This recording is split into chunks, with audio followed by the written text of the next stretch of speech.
आपकी आवाज तो सुना बड़ा अच्छा लगा।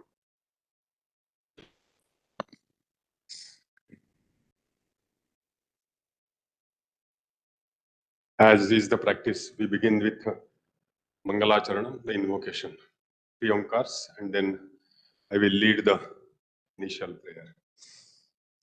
Om.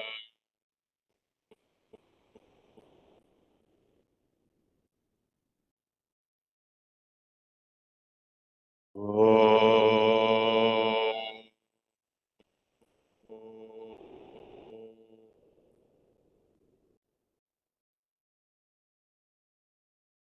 Om.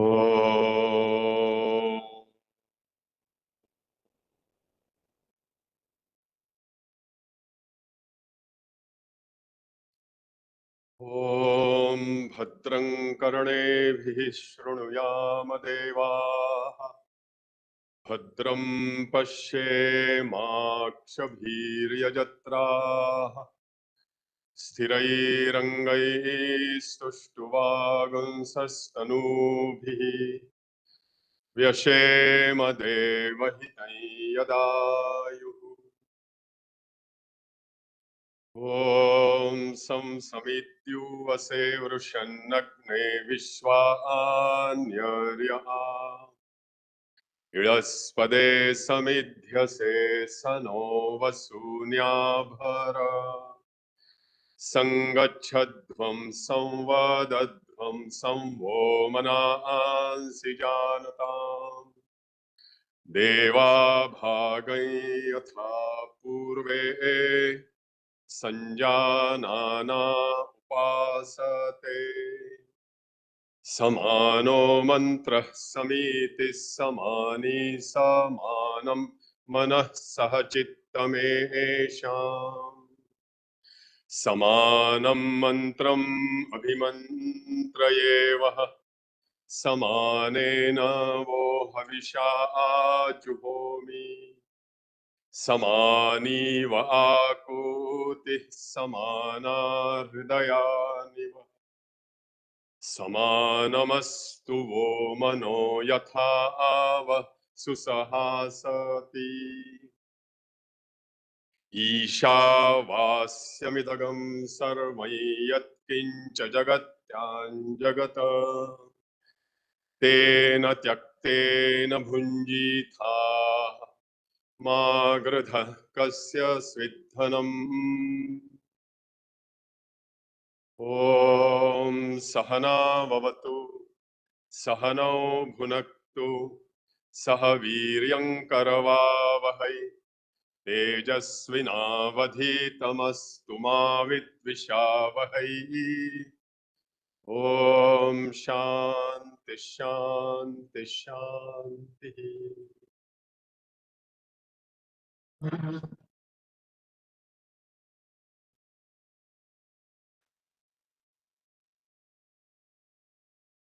Namaskar. Today we have a very special day anyway. Vaidyanathan ji is visiting us after a very long time. He had given us Vimarsh, I remember, several years ago. So we're very happy to have him today.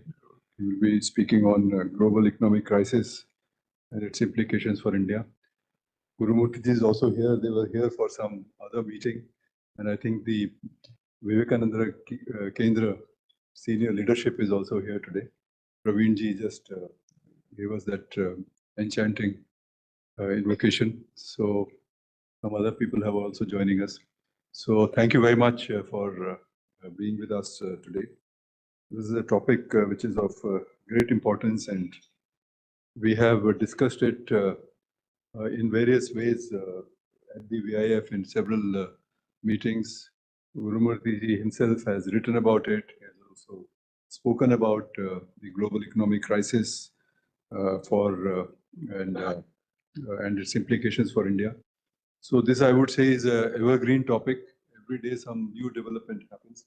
So we are grateful to Vaidyanathan ji, who is a leading economist, and he has been following the Indian economy and many economic issues for several years, has written several books. So he's with us here and will benefit from his insights. I'll just read out a brief intro from his very impressive CV, so that all those who have not met him before know about him. I think the first thing to mention here is that Dr. Vaidyanathan, along with Gurumurthy ji, Ajit Doval ji, and Mahesh Jethmalani ji, prepared the first black money report in 2009 and submitted it to the then government. I think that is something that was a remarkable report, and a lot of discussion happened. And this is an issue that is, again, it never goes out of reckoning. Vaidyanathan ji is a graduate of Loyola College, Madras, and a master's from the Indian Statistical Institute, Kolkata, where he obtained his doctorate from the Institute of Management. And he also taught there for 4 years. He's a 2 times Fulbright scholar and a fellow of ICSSR visiting faculty at various universities in US and UK. He has been selected by Business Today as one of the 10 best professors at all times IIMS. He has the rare privilege of being in various committees of regulators like SEBI, RBI, IRDA, APF, RDA, etc. And he has been a consultant to many organizations and is on the board of many corporates. He's a fellow of Salzburg Seminar. He has been conferred Life Contribution Award by Asia Pacific Risk and Insurance Association and KYBO Life in 2019. His book, India, Unink, Role of Non-Corporate Sectors in India, which focuses on Indian Asian value systems, has been well received by planners and policymakers. His other book on black money and tax havens has been acclaimed by experts. His recent book, Caste as Social Capital, has been well received by the market. He is on the advisory council of Vivekananda International Foundation. He was a member of National Security Advisory Board during 2019 and 20. The last time when he spoke to us was on his book, Caste as a Capital, which was a very interesting and unique take on the importance of caste in the Indian system. So with those words, I welcome the take.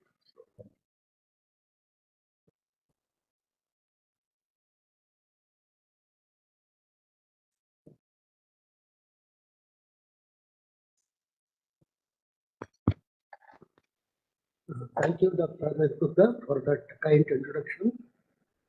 And thanks to many others who are responsible for this event, including, as I always call my adopted daughter, Anuttama, who is one of the major movers. I am also very delighted that we have Gurumurthy ji here, who is also chairman of VAF. But more important, we all call him as teacher's teacher, because in his name there is Guru. So further teacher in terms of enunciating and encouraging a lot of us in order to gain some understanding. He started, some of you may be knowing, Center for Policy Studies at Chennai, which has done some pioneering work in the area of demography, in the area of IKS, as early as 1990s. So it's a privilege that he could make himself available today. Much of what we discuss or what we is arising out of this thought process for a long period of time. Not only me, several other youngsters owe our knowledge and enunciation due to him. Thank you, sir, for being here. And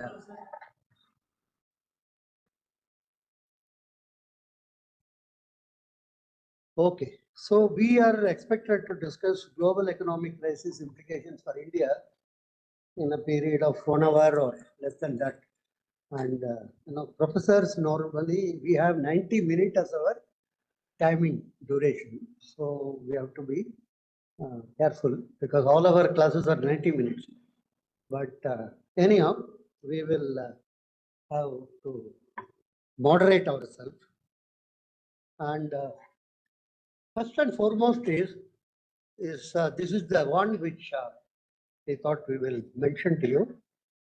What is the share of world GDP based on purchasing power parity? This is from 1990, and most of the people here would have been then very much active. 1990, not like my students who are, might not have been even born, but here this is, and it is just before the event of that Wuhan virus, which spread over just before that, 2016-17 actually it is. And 1990, the G7, I'm sure this audience at least doesn't need introduction on G7. G7 had something like more than half of the global GDP in 1990. And emerging markets, primarily they are India, China, Brazil, and Indonesia. In terms of numbers, these are the 4 large emerging markets, and so many other countries. They have something like 36% of the global share of the GDP, national income. If you take the global income as a, and if you come to around 2016-17, you find the share of the G7 has become 36%. And the share of these emerging markets have become 51%. And it is what we call mathematically monotonically declining. It's not something like decrease, increase, decrease. No.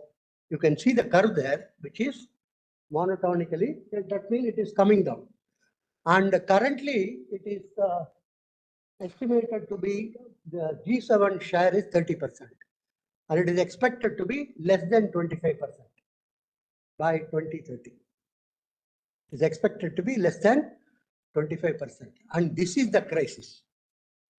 This is the crisis. And this crisis is Anglo-Saxon crisis. This is strictly not a global crisis. But what happened is, like our external affairs minister nicely told, all the European American crisis, they make it a global crisis. And all the global issues, actually, they don't recognize even. So this is the, like, Second World War was between Britain and Germany. A lot of Indians were dying in Singapore and Sudan. So like that, this has been announced to be global crisis. And everybody says global crisis. We also, since we are globalized, we also jump and say, it's not a global crisis. It is a G7 crisis. And it is going to be less than 25%. One. Second is another interesting, all the G7 heads will not be there by the middle of 25. Except Italian one, which will continue, all others will be gone, either by poll or by what one can call natural process. All the G7 country heads will be gone. There's going to be a new team coming up in mid-25. We have to wait and see what they, already French president doesn't have enough, his party lost heavily, and Germany much more heavily. Actually, 2 states they have already lost, and the German chancellor is not going to.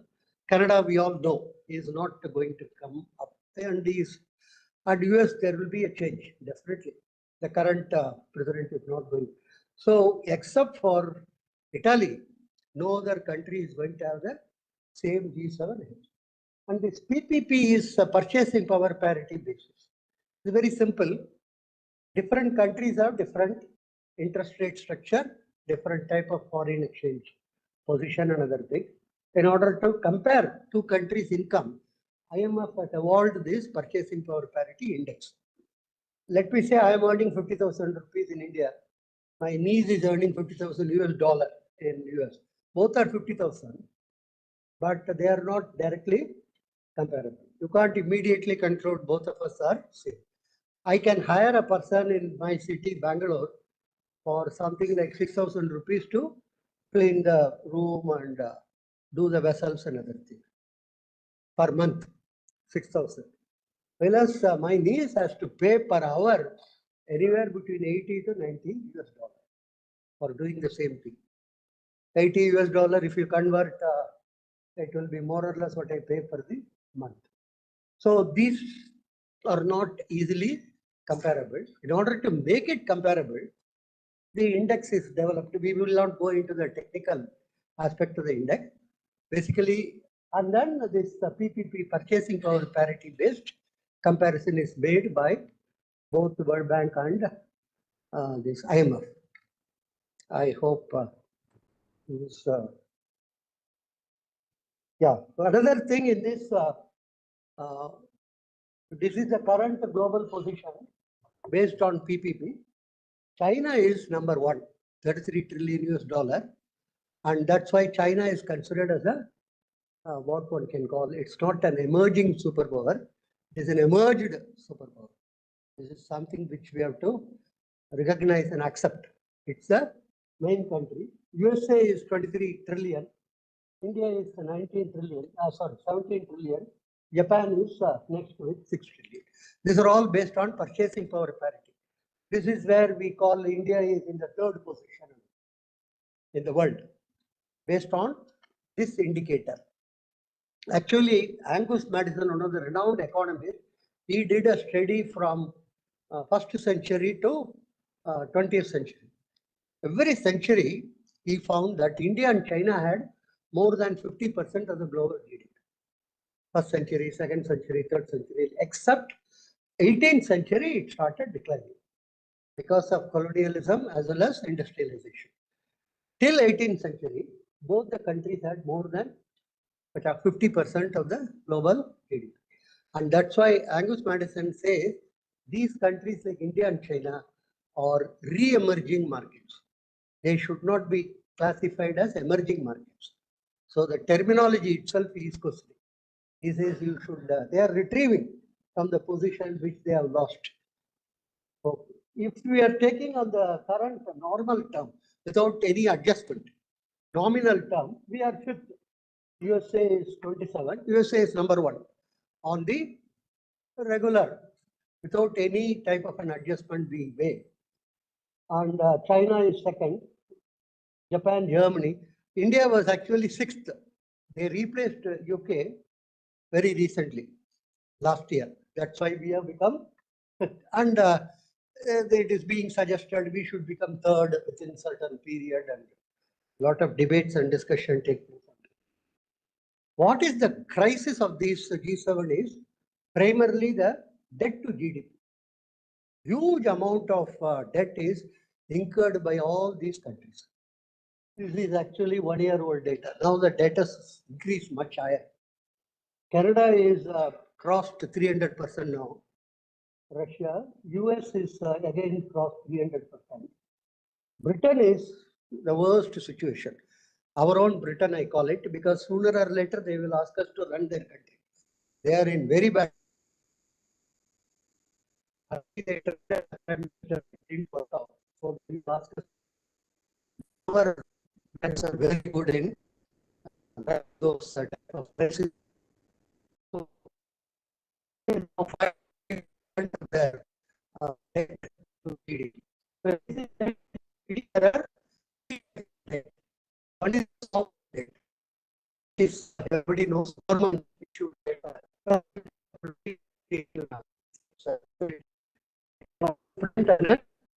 Meet the obligation of the debt.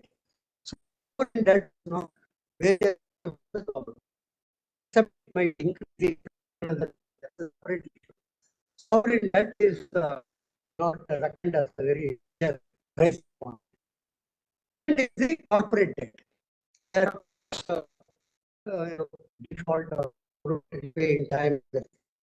Sometimes they are taken to task, sometimes some corporates are merged with others, sometimes the corporate chiefs go to London and settle down there.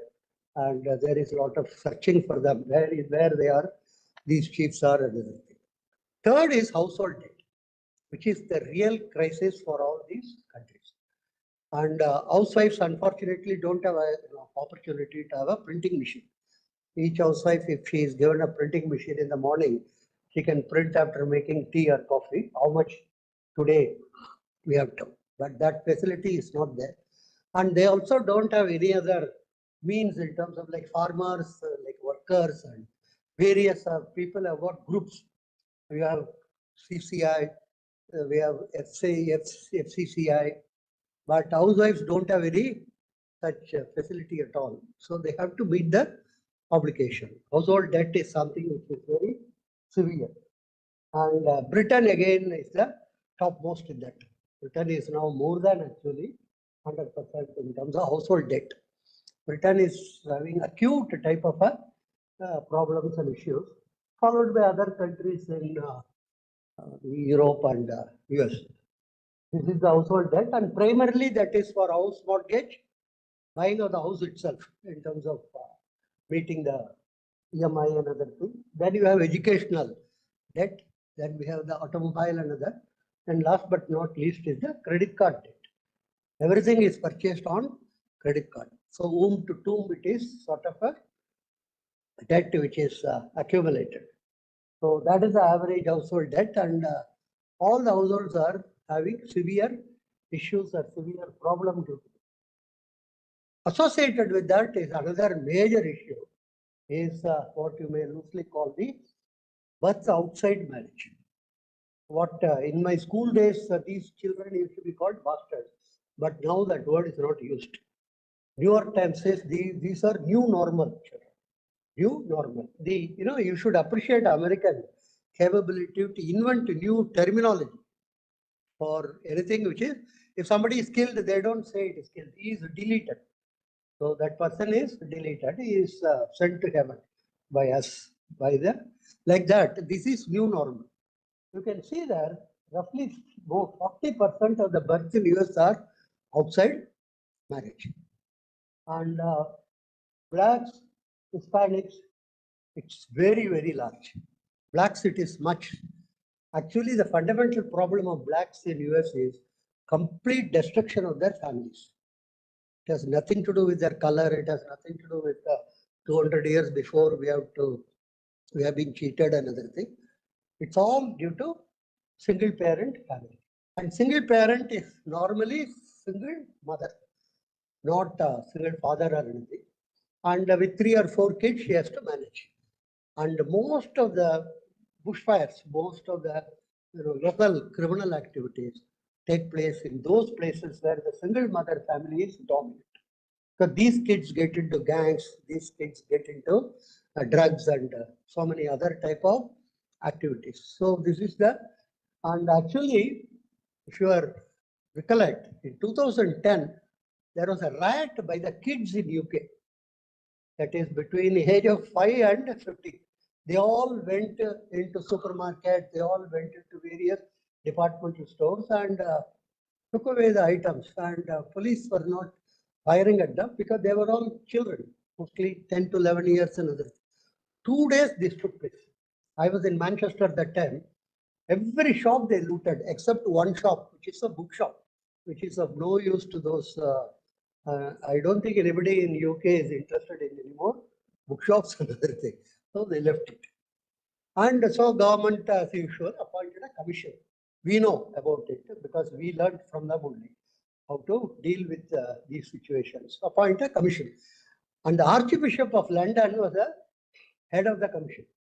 Archbishop of England, actually, head of the commission. Their report is there in the internet, actually. They studied, and the first sentence of that report is interesting. Sovereignty of the family is dead in UK. Sovereignty of the family is dead in UK. That's the first sentence of the report. And somewhere the Archbishop says there are more households with television sets than with husbands. This is the fundamental problem of UK. More households with the TV sets than with husbands. The reason is whether we like it or not. At a very young age, father is used as a controlling variable. Appa, if he comes, I will tell him, I will tell father, I will, the kid is told all these things in order to make him sort of regulate him, or as the kid grows up, he knows who really controls the family. That's a different issue. I'm talking about very young kids. And in the absence of parent as father, it becomes very difficult. This is something which has come in the form of the report.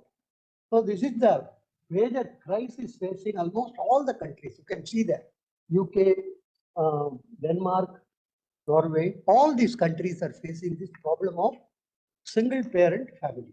In other words, we started with a joint family, went into nuclear family.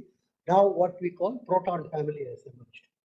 The proton family is something which is one mother family, and from proton what will happen? One doesn't know. The smaller families, and these families are all extremely state dependent. This is something which is very interesting. Today, US government, this is in 23, 78% of taxes on social security, meeting the requirement of all these. Then 18% of income on average American received from welfare in 2023. It used to be 8%. And fertility has declined phenomenally, particularly in North European countries. It's less than 1. Most of the North, and Japan. Japan is also suffering heavily in this thing. Japan doesn't want people to move into Japan. It doesn't appreciate migration. And the Japanese women are not having any enthusiasm in getting children. So I was associated in Japan with the Council for Aging. I don't know why I was there. Maybe I am aging. That could be the. We concluded that after 30, 40 years, an average Japan will disappear. Average Japanese will be put into a glass case and other thing, kept in a museum. He is a Japanese. He used to exist, and now he is no more. Extraordinary amount of crisis they are facing. Every census they do, and then come out with a report that so many lakhs of people have come down. Unlike our country, where we do the other way, they say that so many lakhs are reduced.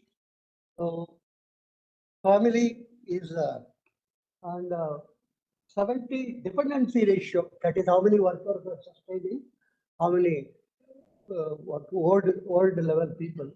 It has declined from 3.7 to 2.9.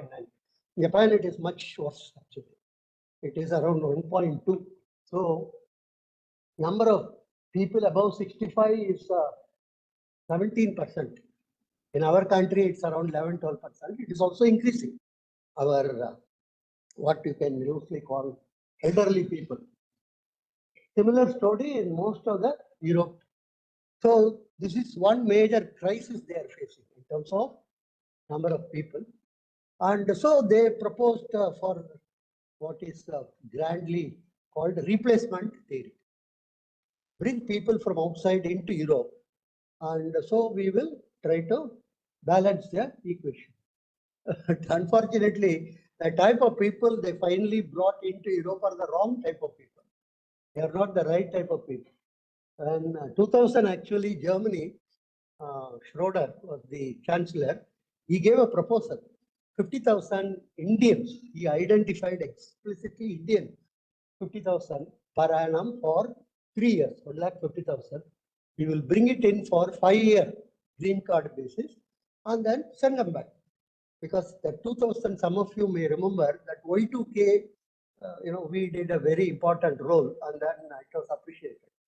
So German chancellor felt having Indians good number will be very helpful.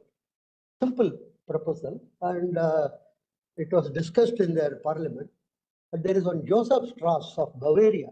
He is similar to some of our family-based politicians in India. He made a big hue and cry.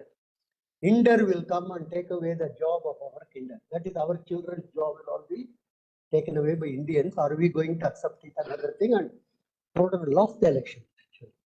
And this Bavarian fellow finally died. That's a different issue. And then Merkel came.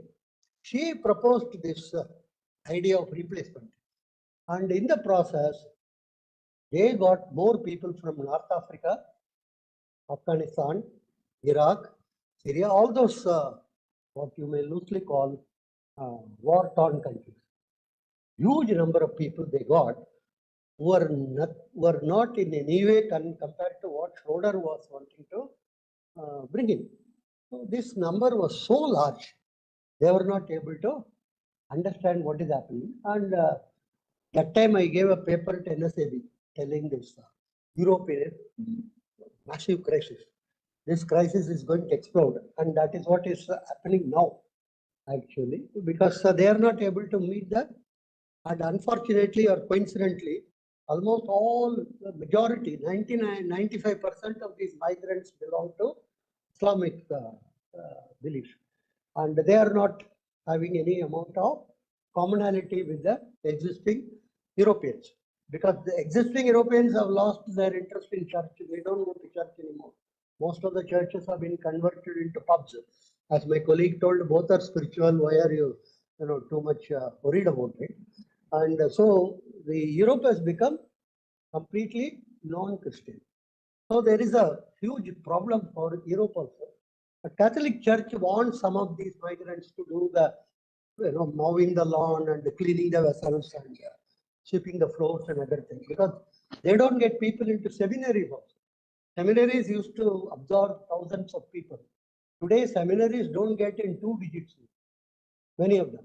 So there is a massive amount of issue, but getting these people is not solving the problem, because most of them are living on the government dole, and so the local population is in revolt.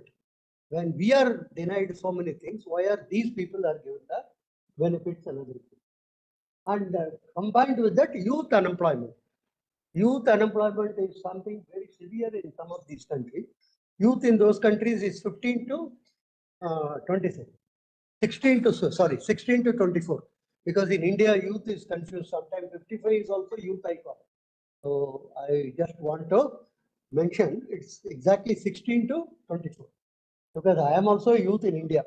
As per, if somebody announces youth leader, I become youth.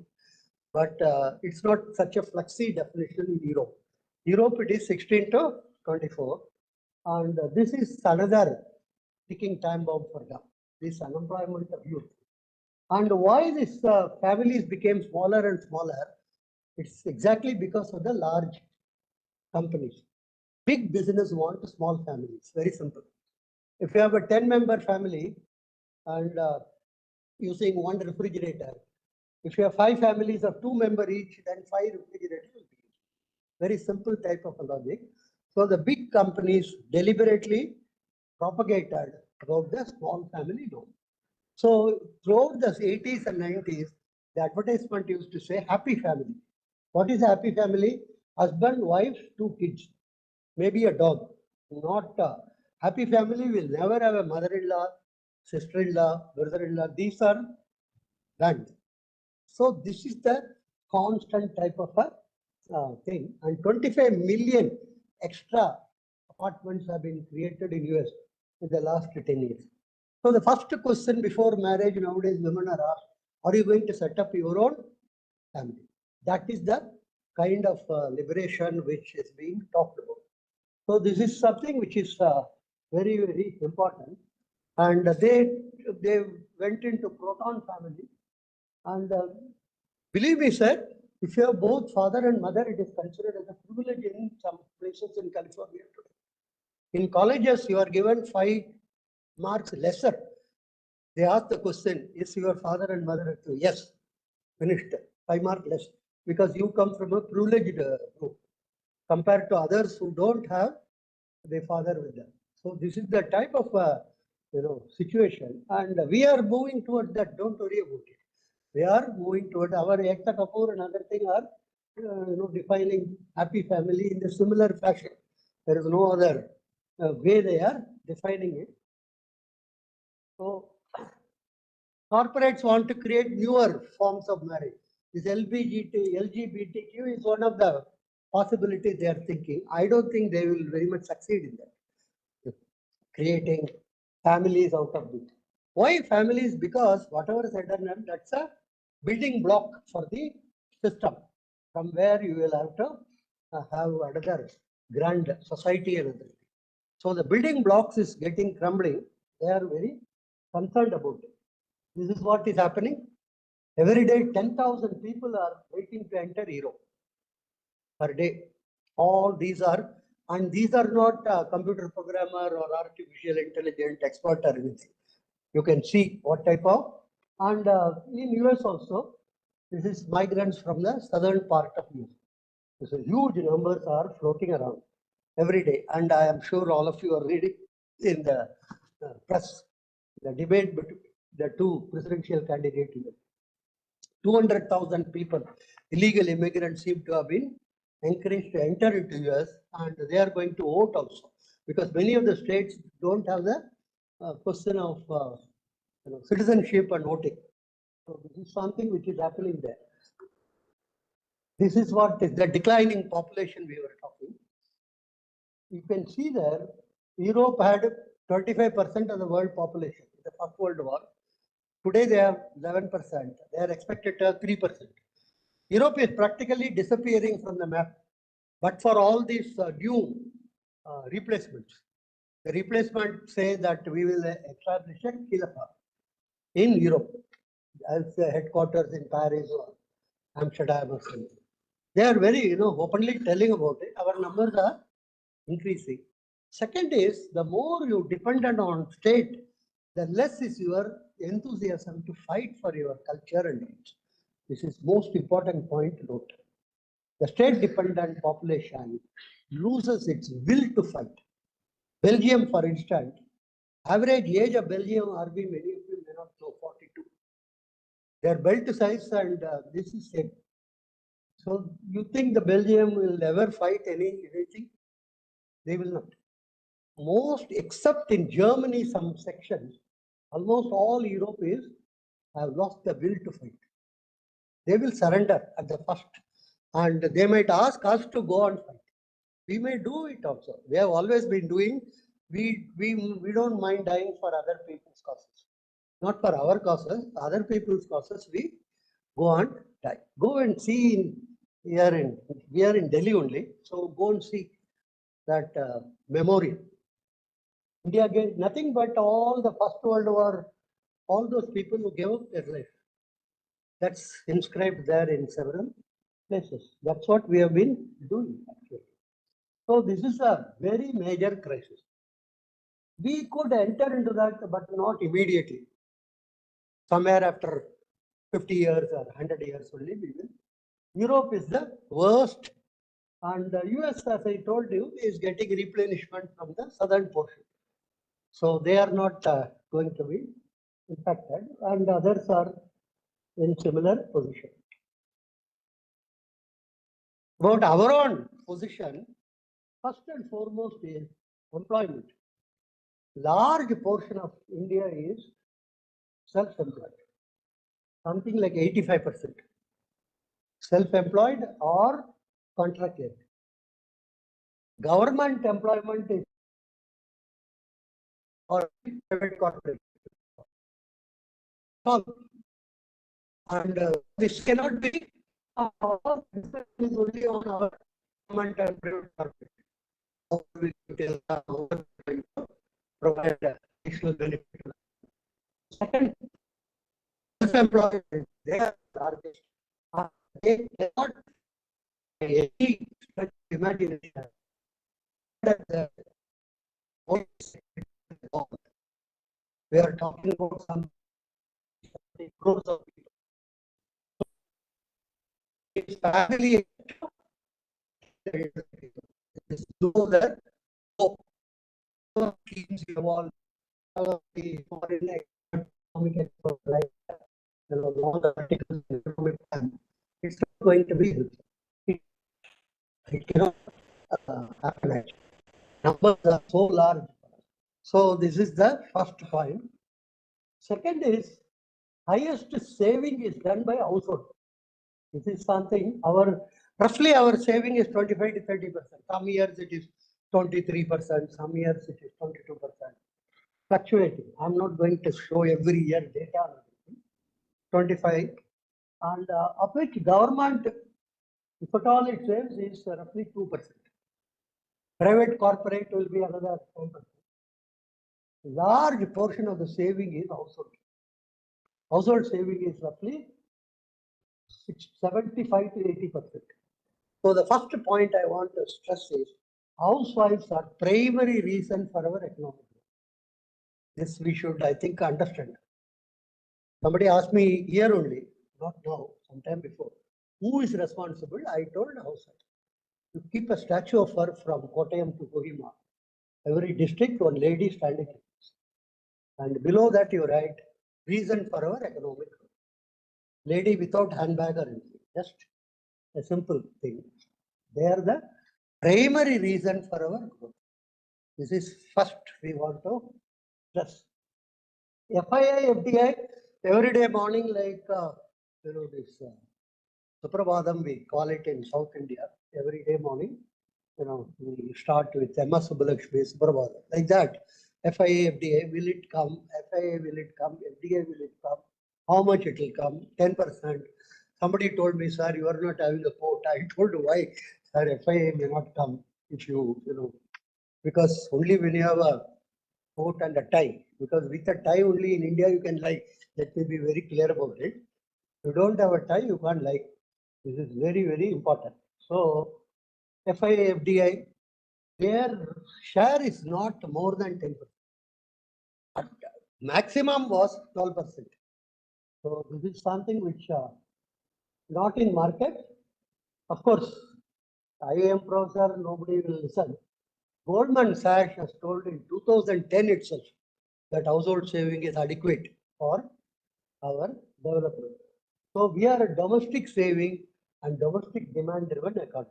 This has to be clearly understood. We are not dependent on like Thailand or South Korea or something on global export and everything. We are domestic demand and domestic. FII and FDI is not, we are not telling they are not required. It's more like a pickle to curd rice. As I come from South, I give this illustration. You can take it as anything else also, as gur to paratha, whatever you want to. So this is an additional, but they are not the primary. RBI, of course, every day we discuss and debate and discriminate. RBI rates don't affect more than 40% of the. All these MPC, shadow MPC, shadow MPC, so much we are spending time on it, but it's not something which is. Even this 40% is doubtful because banks don't pass it on to the ultimate customer.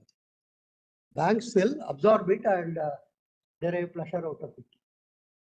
Most of the trade credit is between 2 to 6% per month.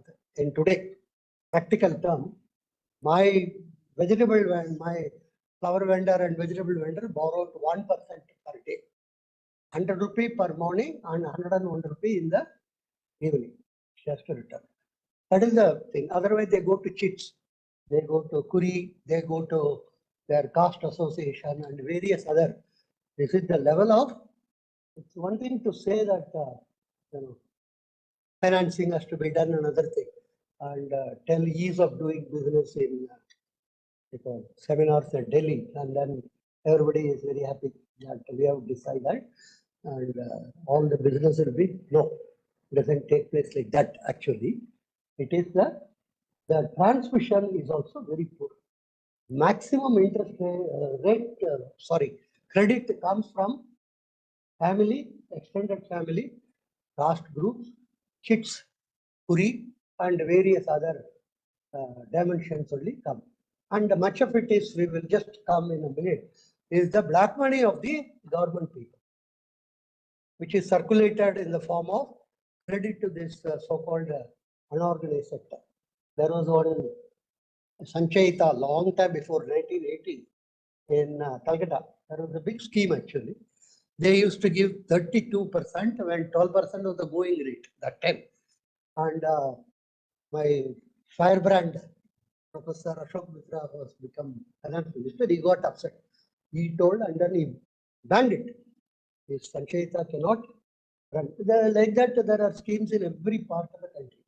And then finally they appointed a receiver, and then a committee was appointed. Much later, I met that fellow and I asked, what is the net result? He told, sir, everybody is writing only newspaper. They lost 1 lakh, they lost 5 lakh. I'm talking about the 80s. And nobody is coming to file an affidavit telling that this is the. I told, why? What is the problem? He told, sir, most of the fellows who have invested are cops or judges or lawyers. And these people will not come forward to tell that they have given their money in this fashion. So this is the what one can call actual reality in our place. Now gold, of course, is one of the most abused things. Immediately gold means they say unproductive. And we had a seminar at which one senior person from Delhi came and gave a talk on how gold should not be encouraged and everything. It's a 95% it is important. And lunchtime I asked him, sir, your wife was there in the morning, what has happened? He said, no, she has gone to see some gold shops. I was told in Bangalore some designs are good. I told you were just giving such a bhashan for the last 2 hours about. No, that's a different issue. This is so. This is something which, and we buy something 1/3 of the gold. Middle East buys also 285 ton, and Middle East Indians only buy. Don't think that all the sheikhs and Arabs come and buy. Only we Indians buy it in Middle East, and it's a simple, greatest voltage security for women. Kindly note, most of the poorer and lower class women do not understand anything about deposits or derivatives or any of those things. They know only gold. And it's a very, and its ownership is possession. If the daughter-in-law comes and the mother-in-law gives her a chain, she holds it tight, it is hers. There is no documentation, there is no written record. And I remember my grandpa called all the women of the household and distributed, this bangle belongs to you, this necklace belongs to you. And not all were happy, that's a separate issue. But he could give it in this fashion without any interference by IT or any of those things, because ownership is possession. And the quantum, periodically off and on you will read in the paper, don't believe any of it. All that is what I call POTA data, pulled out of thin air. 20,000 tons of gold, 18,000 tons of gold. Some depending upon the imagination of the, nobody knows exactly the quantum of gold in India. Let me tell you that. Take it from a professor of IIM. Nobody knows. And one fellow wrote an inland letter to this Supreme Court. On inland letter he wrote telling this Anantapadmanabha Swami temple in Trivandrum. Some of you might have heard about it. The gold are all cheated, wasted, and immediately Supreme Court got very annoyed. Supreme Court very rarely get annoyed, but this time they got annoyed on an issue which is not in any way connected to them. Because I call all the Supreme Court judges are unemployable, not unemployed, unemployable. They take time pass, what should be the height of the Dahi LD in Parel. That's one of the, they spent 3 months on that, sir. What should be the height of the Dahi LD? That pyramid which is being, can you beat that? Finally, they told 22 feet. My question is, who is going to monitor it? Who is going to punish those?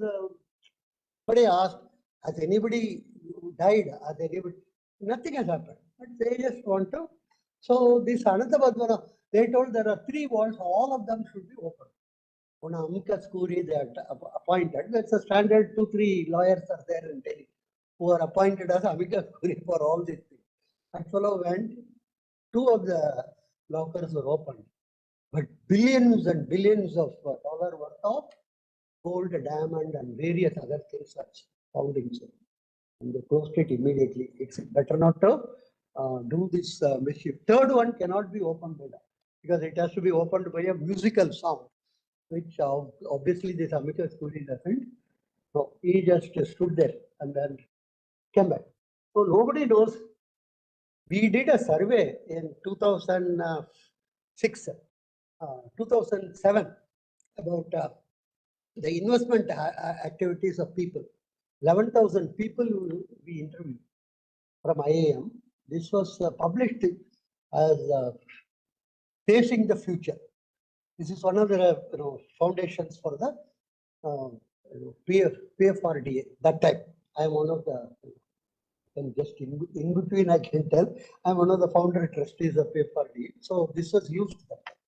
We asked a question to doctors, lawyers, and various other people.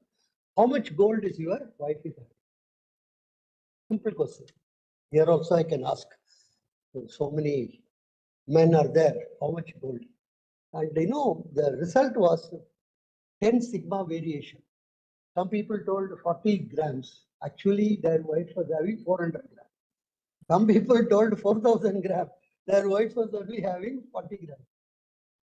Unbelievable. I'm telling you, you can do your test model, what you call quick quiz about how much gold is your wife is having. In the end, we asked, people told, sir, these are all very complicated. She comes and tells sometime, this is converted into that and that is converted into this. We can't keep track. Anyhow, this is what is the final result. So my question is very simple, sir. If husbands do not know how much gold wife is having, how will the government of India ever come to know?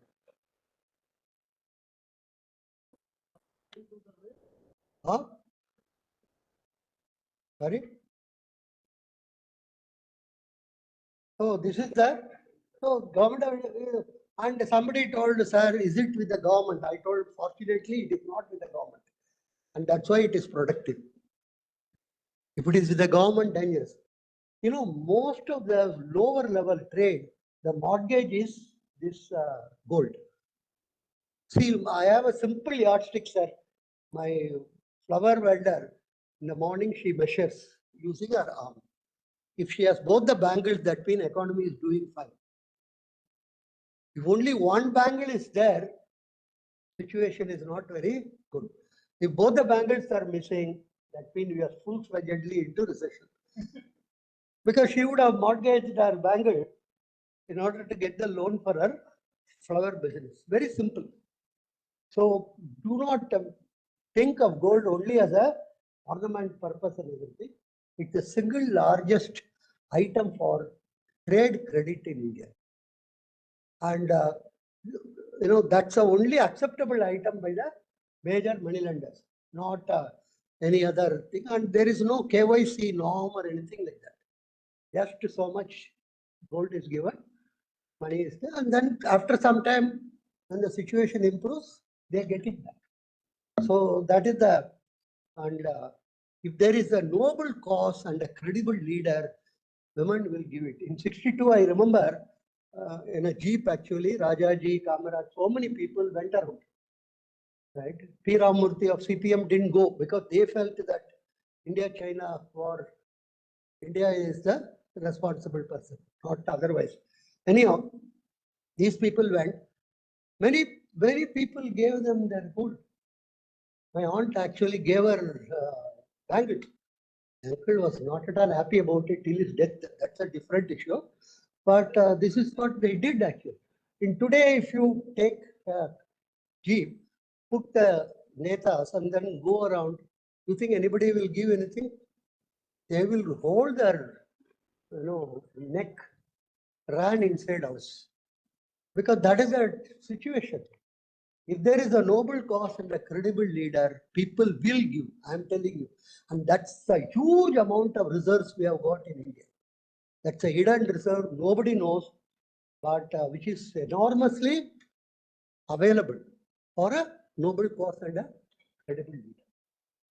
Because while I was coming to Delhi, in the airport, one Neta was going, and so many black cat, white cat, and brown cat, and others were around him. So many. And one young girl told her mom, Amma, ashtu dodda kallaru hoidare. A big thief is going. She told her mother. The mother told, keep quiet. Because she thought if so many people, cops are going, it should be a huge dacoit, right? Then it occurred to me, the entire crowd around the leader, with all these police and other things, is to protect us from him. Not the other way. Don't ever mistake it. I would like to increase the number of people around the leader. Otherwise, he will pickpocket me or he will come and do some mischief. Better to have the coverage of him and other things. So that is the level of nobody knows the quantum. Major collateral in small business. Banks meet 35 to 40%. Remaining comes from money lenders. And primarily, and temple gold, of course, belongs to temple. This is very important. Temple gold doesn't belong to ministers and MLAs. Credible cause, a noble leader, it will be donated. Then last, another is caste is an obstacle to economic growth. This is a very standard type of thing. Whenever we discuss, abolish caste, and then silently you will ask which caste you are inside. Abolish caste, you will say immediately. So, and this struck me actually. Our teacher's teacher only initiated in this. I was in Antwerp, here, Belgium, one of the diamond centers. Not to buy diamond or anything. Some seminar was there for college people. I went there. Then I came down, small hotel, small inn, bread and breakfast type of thing. There was a board called Jain meals. I was surprised actually. I have seen halal meals, I have seen veg meals. What are the Jain meals? I asked her. Jains are our major customers, sir. There is a group called Palanpur Jains who constitute 0.00001% of our population. 70% of the Antwerp diamond trade is controlled by them. Earlier, 70% used to be controlled by Jews. So Wall Street Journal wrote a beautiful article. First time Jews were defeated in business without violence.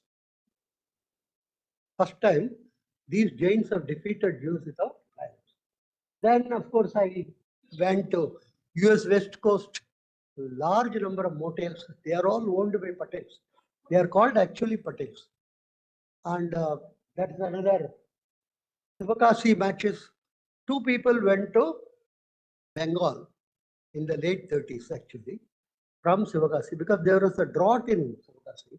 Ayamuthu Nadar and his friend, they went to Vimco. In those days, kindly note, Calcutta used to be the commercial center of the country. Till the communists came, Calcutta used to be the commercial center of the country. They went to Vimco, worked for 3 years and came back. And they thought, why don't we start something? These Nadars, they got help from another Shanmu Nadar from Trichy. They started on a small cottage basis making matches. And it became so big because of the Nadar communities facilitating, financing and other help. From matches, they went into papers. From paper, they went into crackers. Sorry, from matches to cracker to papers. And today, 70 to 75% of the Indian matches and cracker is from that single place. So huge type of a development. Then we have other examples of Tirupur garments and Bangalore electrical. Of course, one of my students came and asked me, sir, you are talking so much of cost. Can you give a concrete illustration?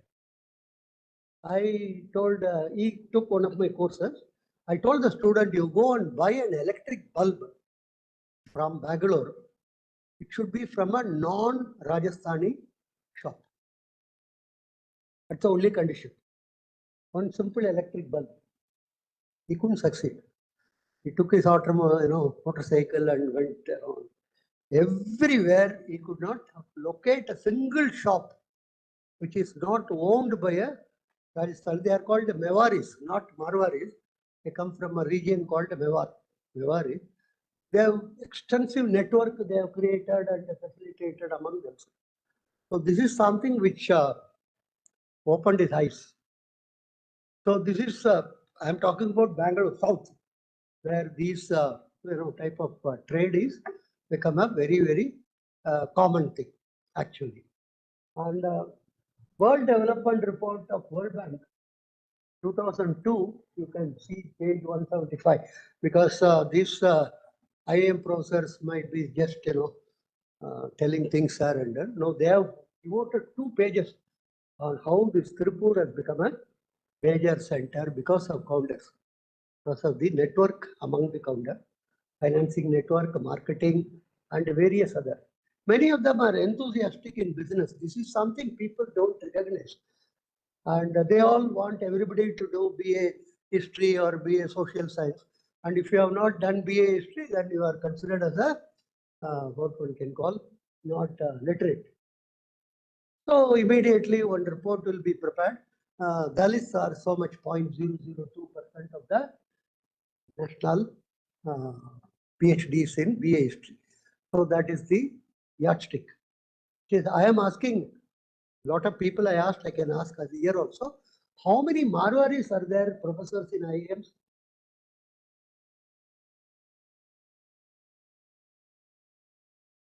Find out the answer. Only this side people talk about ST, OBC. I'm thinking, one of my student, Mustafa, he was a very brilliant student. I told Mustafa, why don't you do PhD? He told, I am unemployed or what? Sir, I have business, I will take care of it. He initiated ID. Some of you in the southern part of the country will know. Dosa and idli batter, you know that dosa and idli preparation, you require batter. This batter is made by him, and then it's a largest selling batter in South. He has done a remarkable job. He has become a crorepati. So recently he met Professor, if he had done PhD, would that have helped? I told, I don't think so. So what I want to say is, certain groups want to enter into business. That is what is happening in this country.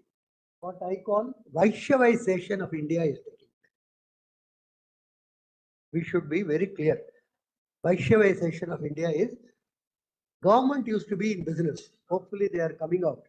And government should only focus on Kshatriya activity. Protecting the country, border, internal. Others are, what is that? So we have 10 to 15,000 clusters. All are caste clusters. So Vaishyavization of our society. Incidentally, Dalit Chamber of Commerce, many of you might not have heard about it. That is there, very active. And finance ministers now call them also for discussion. Dalit Chamber of Commerce, Saroj, she has got a tube industry, 500 to 600 crore is the turnover. So this is the social group. If you look, you will be surprised. Starting with a Pani Puri seller in Marine Drive to Ambani. All the enterprises which are counted by the National Statistical Survey. 71% of the entire enterprises are owned by SC, ST, OBCs.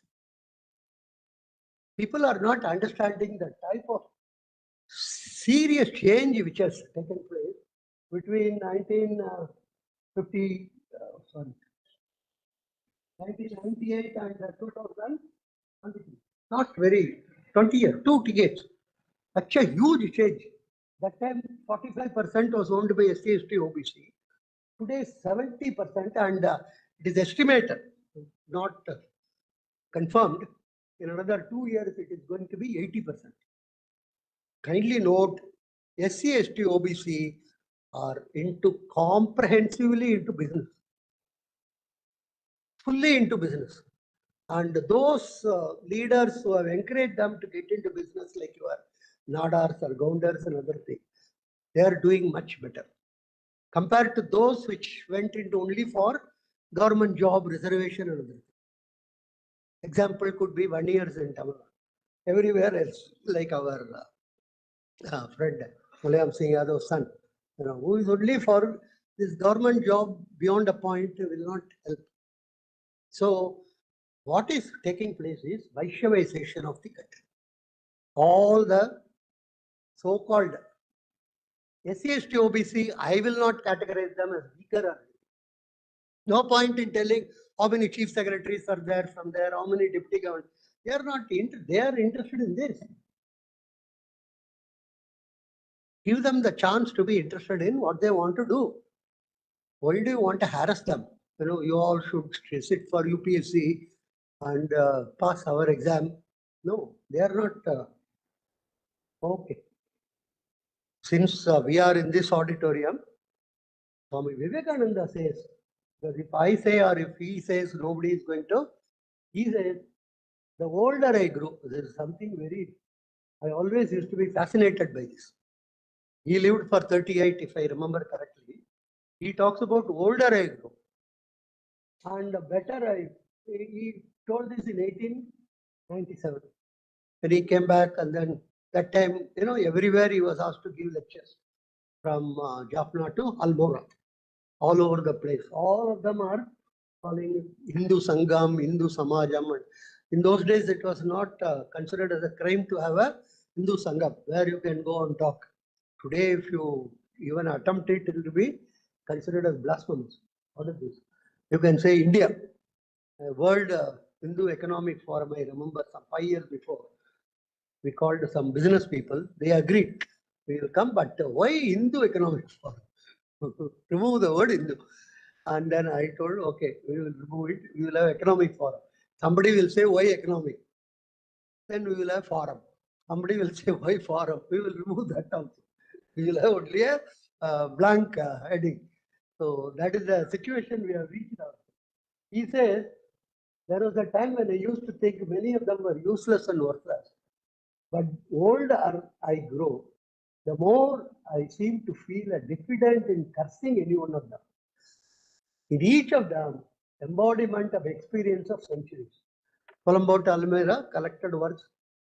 He says this is about various this caste and other type of institutions. Something very, very interesting. Our major strength, of course, is remittance. 100 billion US dollar we get from abroad. Whether we like it or not, people go on sending money to us. And the software industry itself is 120 billion. And technology we have used to reduce corruption. Example, railways. If you have traveled before 1992, you would know that that black coat man will come and unless you pay him, you cannot travel. It's called TTE. Believe me, one general manager of Southern Railway told me that cabinet minister at Delhi used to ring up and say who should be put as TTE in which station. Shialda, this man, Bangalore Central, this man, because all of them are considered as a ATM posting.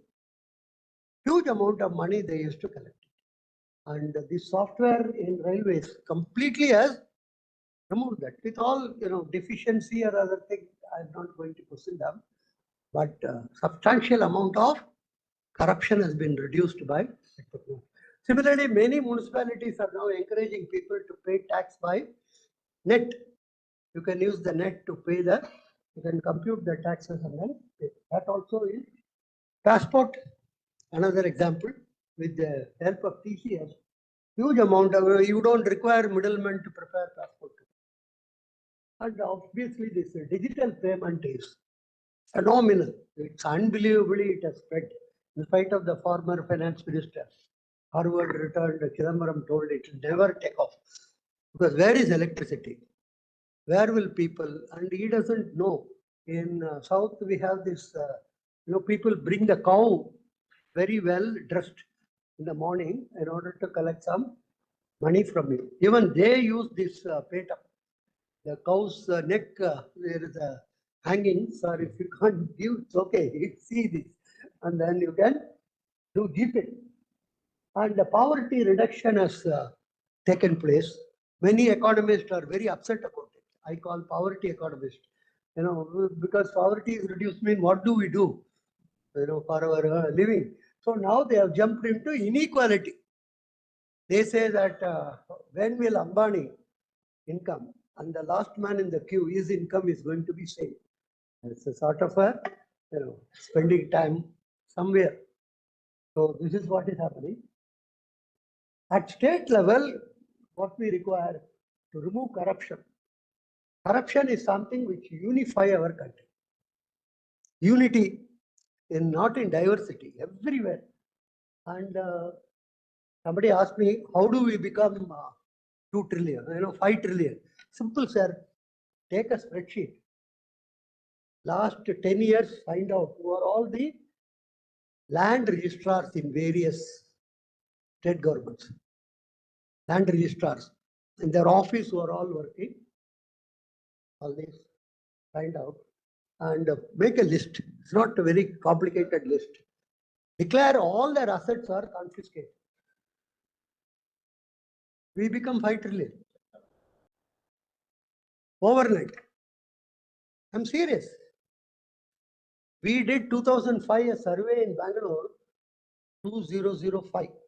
We found 70 crore is the cash every day generated in Bangalore city alone in corruption. Land registrar, second come cops.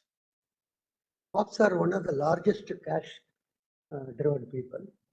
Third is this vehicle registration. These three are major sources of, I'm talking about something like 20 years before. You cannot, we did another study for Calcutta. Very interesting. We found 40% were not covered at all by commercial tax. There were 100 establishments in Calcutta, 40 establishments are not covered.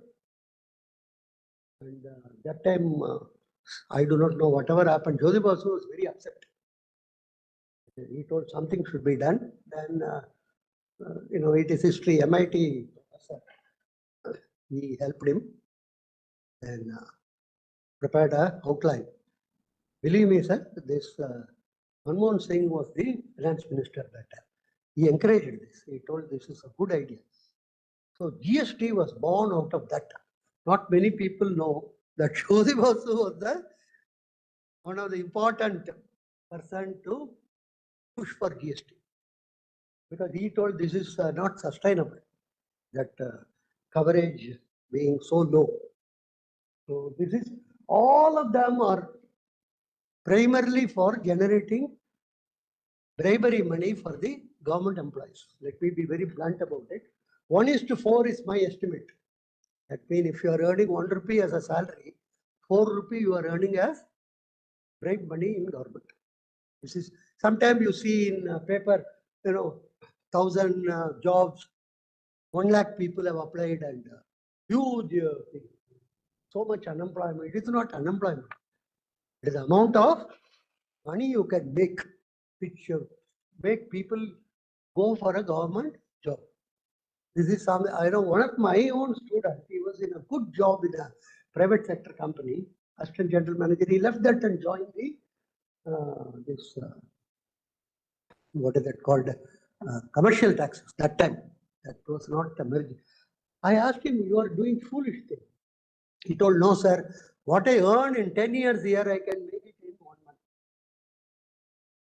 He told that bluntly. I'm only sharing it with you. Like that, he told. He's doing very flourishing. He's one of the very, what one can call, notable. All these, what can be done is just close your eye and abolish it. Nothing will happen. All of them. Food and Adulteration Act. I was put in a committee in my state. So wrongly. Most of the time I am put wrongly only in committees, not rightly. And at the end, the secretary asked, what should we do, Professor? I told, just remove this act, food and adulteration. He was shocked actually. Removing this act, people, how many people have died in Bangalore in the last 10 years? You give me a list. By eating in all this. Nobody has died, but stomachache can come even if you eat at home. That's not an issue. Why this act at all? What, every week the fellow goes there and that small hotel fellow or somebody, he gives him 500 rupees in 1 year. Matter closed. This is what is the Food and Adulteration Act is doing in everywhere. That is something which I am always fond of telling. This is something unity in our diversity. You go to Guwahati, you go to Calcutta, you can't say this place is not there, sir, like that. Everywhere it is the same. All these are money generating activities of the government employees. Let me tell one more important thing. Every regulation in this country is to generate money for the employees. Nothing to do with regulation. They will put a big sounding thing, regulation. We should strengthen regulation. I get worried actually. Strengthen regulation means what? We should have more money to get from there. No regulation is primarily for all this, flooding of the road, everything you analyze, finally you will see some huge corruption involved, underlying the cause or underlying the reason. All these are not required. They all can be scrapped actually. Nothing will happen. You see, food and adulteration, very simple example I will give. Today, if one of my students goes to a hotel and sees this cockroach in a dosa, what she will do? She will take a picture of dosa, cockroach and herself and put it in the social media. And it will reach Venezuela within a couple of hours. So there is something called enlightened self-interest. So that hotel fellow will be very careful in doing something like this because this will spread. So we should, larger areas, we should depend upon what is known as a self-regulation. Okay. This is something which I always say, nobody wants to. We don't, GST, already I talked about it. 21 regulations of this country have been merged into one single one. Nobody seems to appreciate that.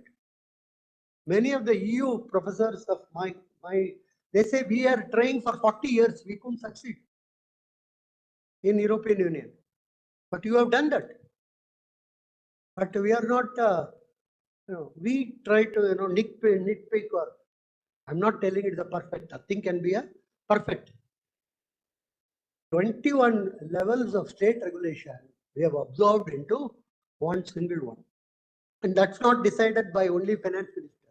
Large number of people are spreading a lot of bogus things in this. It's a council. All the state government representatives are there. And then it's collectively decisions are made. Anyhow, railway reservation, I talk. Passport, we know. Local taxes, pay them. This is something phenomenally interesting. Peru is pursuing it. They are very happy about it, I am told. And lot of Southeast Asian countries want to go for our pattern. This is some, and these are some of the major challenges faced by G7. They don't like this. Let me put it very bluntly. India poking its nose into all these areas. EVM, $100 billion business is there in EVM. Not just for election. In US, many countries, small thing, parent teachers body, school representation, everywhere elections are done. And all those elections, and one of them, at least I know in Atlanta, they were thinking of experimenting with our EVM. And one person told, no, sir, in their own country, there are people who are telling it can be manipulated. How can we? They dropped the idea. Let me tell you, all those who are criticizing EVM are doing enormous damage to our export potential. We are losing $100 billion. And it has been told several times, it cannot be manipulated because it's like a calculator, standalone. It doesn't have any linkages with external world. So this is something which a huge global market, we are not trying to capture by that. If you recall in 80s, same thing happened. We had this, indelible ink, which is manufactured in Mysore actually. One of the major things, so much chaos was created around that. so many people doubting it, no, this can be removed, this can be rubbed, and all that thing. And so we lost some stupid fellow from France, as well as from a small Moldova.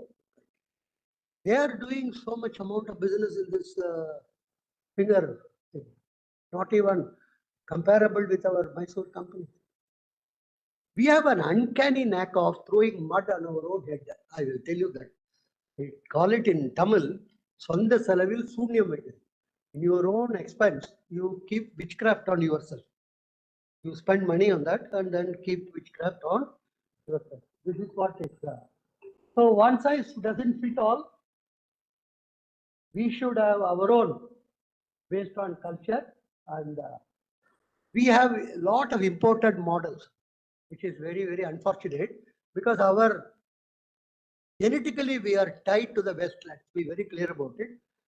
And umbilical cords are tied to the West because large number of our senior bureaucrats, their children are all in West.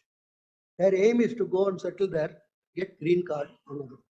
So we say look east, but our face, our neck will go only West. We are umbilically tied to the West. This is something which we have to.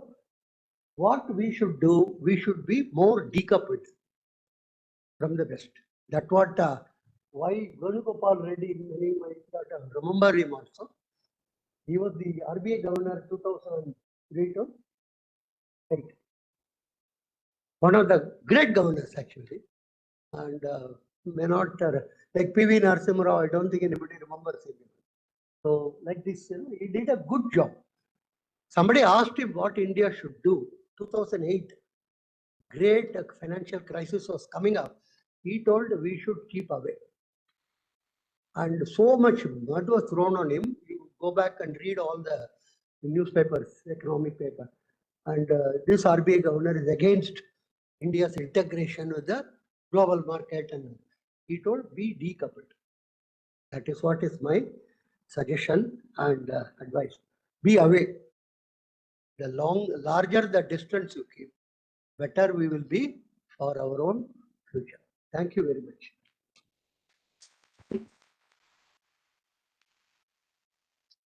Sorry, sir. Take some questions. So,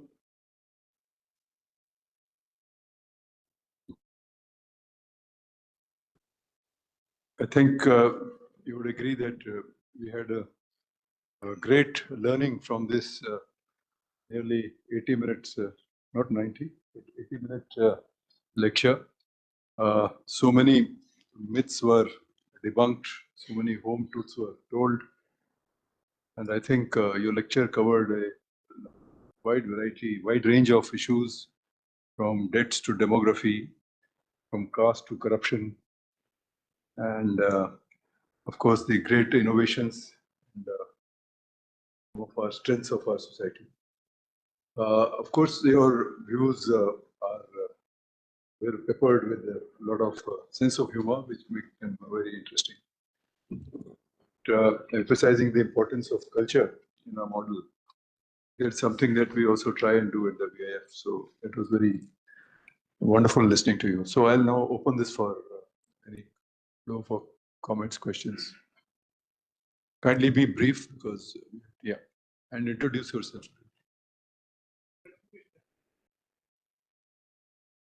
Myself, Anil Gupta. I